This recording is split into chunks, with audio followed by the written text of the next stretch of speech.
História da Redenção. Capítulo 8. O Dilúvio. Os descendentes de Sete foram chamados filhos de Deus, os descendentes de Caim, filhos dos homens. Como os filhos de Deus se misturassem com os filhos dos homens, tornaram-se corruptos, e pela união em casamento com eles, perderam, mediante a influência de suas esposas, seu peculiar e santo caráter, e uniram-se com os filhos de Caim em sua idolatria. Muitos puseram de lado o temor de Deus e pisaram seus mandamentos. Mas havia uns poucos que praticavam a justiça, que temiam e honravam o seu Criador. Noé e sua família estavam entre estes poucos justos. A maldade do homem era tão grande e aumentou a um ponto tão terrível que Deus se arrependeu de ter criado o homem sobre a terra, pois viu que a maldade do homem era grande e que toda a imaginação dos pensamentos de seu coração era má continuamente. Mais de 100 de anos antes do dilúvio, o Senhor mandou um anjo ao fiel Noé para fazê-lo saber que ele não teria mais misericórdia da raça corrupta. Não mais queria que ignorassem o seu desígnio. Instruiria Noé e faria dele um fiel pregador, para advertir o mundo da breve destruição, para que os habitantes da terra ficassem sem escusas. Noé devia pregar ao povo e também preparar uma arca, como Deus lhe ia mostrar, para salvar a si e sua família. Não devia apenas pregar, mas seu exemplo em construir a arca devia convencer a todos de que ele cria no que pregava. Noé e sua família não estavam sozinhos em temer e obedecer a Deus. Mas Noé era o mais piedoso e santo de todos sobre a terra, e foi aquele cuja vida Deus preservou para executar a construção da arca e para advertir o mundo de sua condenação por vir. Matusalém, o avô de Noé, viveu até o próprio ano do dilúvio. Houve outros que creram na pregação de Noé e o ajudaram na construção da arca, os quais morreram antes do dilúvio de águas vir sobre a terra. Noé, pela sua pregação e exemplo em construir a arca, condenou o mundo.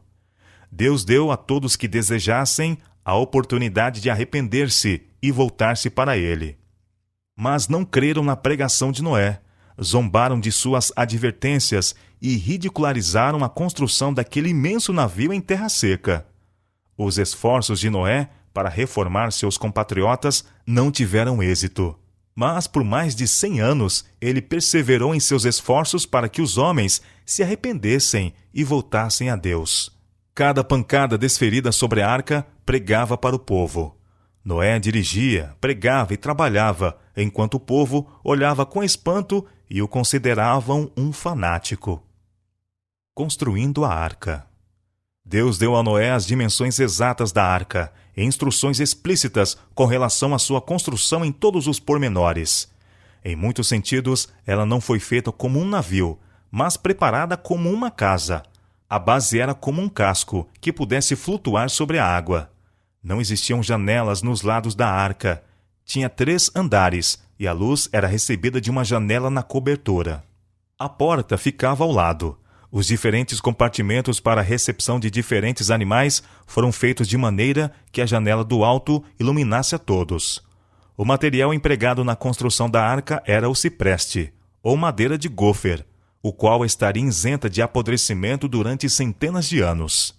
Era uma construção de grande durabilidade, que nenhuma sabedoria de homem poderia inventar. Deus fora o planejador e Noé o construtor-chefe.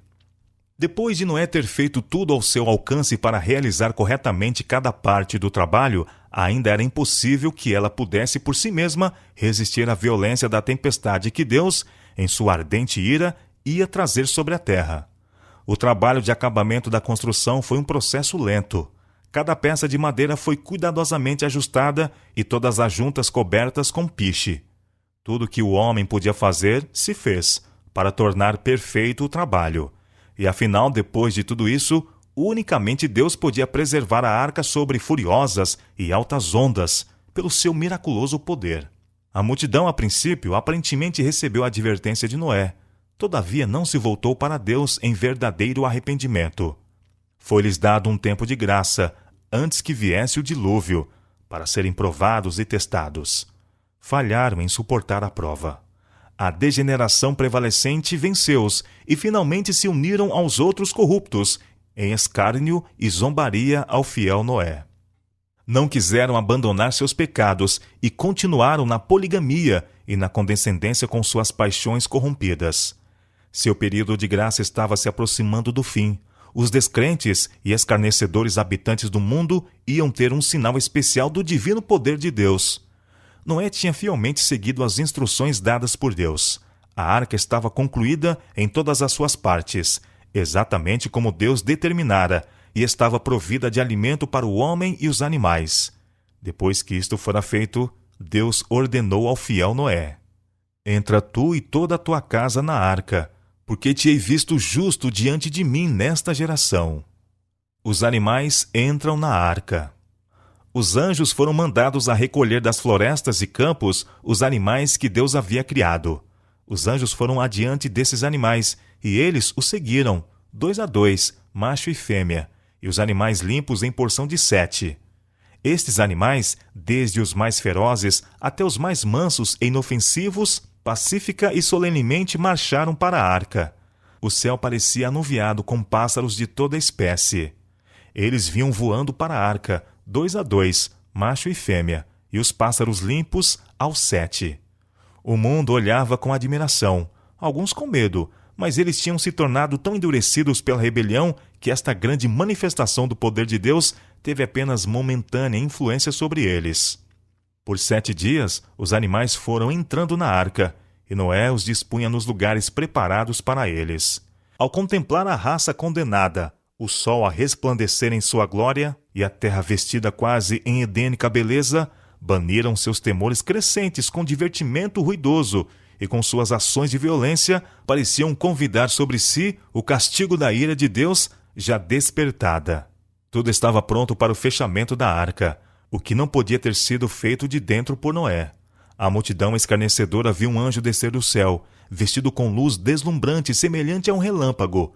Ele fechou a maciça porta, e então, outra vez, tomou seu caminho de volta para o céu. 7 dias esteve a família de Noé na arca, antes que a chuva começasse a descer sobre a terra. Foi nesse tempo que eles fizeram as adaptações para sua longa permanência, enquanto as águas estivessem sobre a terra. E estes foram dias de divertimento blasfemo da multidão incrédula. Pensavam, porque a profecia de Noé não se cumprira imediatamente depois de sua entrada na arca, que ele estava enganado e que era impossível que o mundo fosse destruído por um dilúvio. Antes disso, não tinha havido chuva sobre a terra. Um vapor erguia-se das águas, que Deus fazia voltar à noite como orvalho, para reviver a vegetação e levá-la a florescer. Não obstante a solene exibição do poder de Deus que tinham testemunhado, a inusitada ocorrência dos animais deixando as florestas e campos e entrando na arca, o anjo de Deus, vestido de luz deslumbrante e em terrível majestade descendo do céu e cerrando a porta, ainda endureceram o coração e continuaram a divertir-se e zombar das notáveis manifestações do poder divino. A tempestade irrompe. Mas, ao 8º dia, o céu escureceu. O ribombo do trovão e o vívido resplendor dos relâmpagos começaram a terrificar os homens e animais. A chuva caía das nuvens sobre eles. Isto era algo que nunca tinham visto, e seu coração desmaiava de temor. Os animais vagueavam de um para o outro lado no mais desenfreado terror, e seus gritos discordantes pareciam lamentar seu próprio destino e a sorte dos homens. A violência da tempestade aumentou até que a água parecia cair do céu como poderosas cataratas. As margens do rio se rompiam e as águas inundavam os vales. Os fundamentos do grande abismo também se partiram. Jatos de água irrompiam da terra com força indescritível, arremessando pedras maciças a muitos metros para o ar, que ao caírem, sepultavam-se profundamente no solo. O povo viu a princípio a destruição das obras de suas mãos. Seus esplêndidos edifícios e os belos jardins e bosques em que haviam colocado seus ídolos eram destruídos pelos raios do céu e as ruínas se espalhavam por toda a parte. Tinham construídos altares nos bosques, consagrados aos seus ídolos, sobre os quais ofereciam sacrifícios humanos. Estas coisas que Deus detestava foram subvertidas em sua ira perante eles, e eles tremiam ante o poder do Deus vivo, o Criador dos céus e da terra. e foi-lhes feito saber que foram suas abominações e horríveis sacrifícios idólatras que haviam atraído a sua destruição. A violência da tempestade aumentou, e misturados com a fúria dos elementos, ouvia-se os lamentos das pessoas que desprezaram a autoridade de Deus. Árvores, edifícios, rochas e terra eram lançados em toda a direção. O terror do homem e dos animais era indescritível. O próprio Satanás, obrigado a permanecer no meio dos elementos em fúria, temeu pela sua existência. Ele se havia deleitado em dirigir uma raça tão poderosa e desejara que vivessem para praticar suas abominações e aumentar sua rebelião contra o Deus do céu. Proferia imprecações contra Deus, acusando-o de injustiça e crueldade. Muitos dentre o povo, como Satanás, blasfemavam de Deus, e se pudessem levar avante sua rebelião, tirá-lo-iam de seu trono de justiça. Enquanto muitos blasfemavam e amaldiçoavam seu Criador, outros, com frenético temor, estendendo as mãos para a arca, rogavam sua admissão ali. Mas isso era impossível. Deus havia fechado a porta, a única entrada, e fechou Noé dentro e os ímpios fora. Somente ele podia abrir a porta. O temor e arrependimento deles veio tarde demais. Foram compelidos a saber que havia um Deus vivo que era mais poderoso que o homem, a quem tinham desafiado e contra quem blasfemaram. Clamavam a ele veemente, mas seus ouvidos não estavam abertos a seu clamor. Alguns, em seu desespero, procuraram forçar a entrada na arca, porém, a firme estrutura resistiu a seus esforços. Alguns agarraram-se à arca até que foram arrebatados pelas águas revoltas, ou foi seu apego interrompido pela colisão com rochas e árvores, lançadas em todas as direções. Aqueles que haviam ignorado as advertências de Noé e ridicularizado o fiel pregador da justiça, arrependeram-se demasiado tarde de sua descrença. A arca era severamente agitada e sacudida. Os animais, dentro, em suas variadas vozes, exprimiam medo selvagem. Mas, em meio a toda a fúria dos elementos, a elevação das águas e o arremesso violento de pedras e árvores, a arca flutuava em segurança. Anjos magníficos em poder guiavam a arca, preservando-a de danos. Cada momento, durante a terrível tempestade de 40 dias e 40 noites, a preservação da arca foi um milagre do Todo-Poderoso. Os animais, expostos à tempestade, corriam para os homens, buscando unir-se com os seres humanos como esperar deles auxílio. Alguns dentre o povo amarraram seus filhos e a si mesmos em cima de animais poderosos, sabendo que estes se apegariam à vida e subiriam aos pontos mais altos para escaparem das águas que se elevavam. A tempestade não abrandou sua fúria. As águas aumentaram mais rapidamente do que no começo. Alguns ataram-se às altas árvores sobre os elevados pontos da terra, mas essas árvores foram desarraigadas e lançadas com violência através do ar, como que arremessadas furiosamente, com pedras e terra, nas elevadas e encapeladas ondas. Sobre os mais elevados pontos, seres humanos e animais lutavam para manter sua posição, até que todos foram arremessados dentro das águas enfurecidas, que quase alcançavam os locais mais altos da terra. Os pontos mais elevados foram afinal alcançados, e homens e animais igualmente pereceram pelas águas do dilúvio. Noé e sua família ansiosamente esperaram o recuo das águas, pois almejavam sair de novo à terra. Ele soltou um corvo que voava da arca para fora e voltava para a arca. Não obtendo a informação que desejava, soltou uma pomba, que, não encontrando onde pousar, retornou à arca. Depois de 7 dias, a pomba foi novamente solta, e quando se viu em seu bico uma folha de oliveira, houve grande regozijo por parte desta família de 8 pessoas, que tinha passado tão longo tempo fechada na arca. Novamente um anjo desceu e abriu a porta da arca. Noé podia remover a cobertura, mas não podia abrir a porta que Deus fechara. Deus falou a Noé mediante o anjo que abriu a porta, e ordenou à sua família que saísse da arca, tomando consigo todos os seres vivos. O sacrifício de Noé e a promessa de Deus. Noé não se esqueceu de Deus, que graciosamente os havia preservado. Fez imediatamente um altar, tomando para oferecer de todo animal limpo e de toda ave limpa, uma oferta queimada, mostrando assim fé em Cristo, o grande sacrifício, e manifestando gratidão a Deus por sua maravilhosa preservação. A oferta de Noé subiu a Deus como um cheiro suave, e ele aceitou a oferta e abençoou a Noé e sua família. Aqui, uma lição é ensinada a todos os que vivem sobre a terra. A cada manifestação da misericórdia e amor de Deus para com eles, o primeiro ato de todos deve ser render-lhe gratidão e humilde adoração. Para que não acontecesse que a acumulação de nuvens e queda da chuva enchessem os homens de um terror constante, proveniente do medo de outro dilúvio, o Senhor graciosamente encorajou a família de Noé com uma promessa: estabeleço o meu concerto, que não será mais destruída toda a carne pelas águas do dilúvio, e que não haverá mais dilúvio para destruir a terra.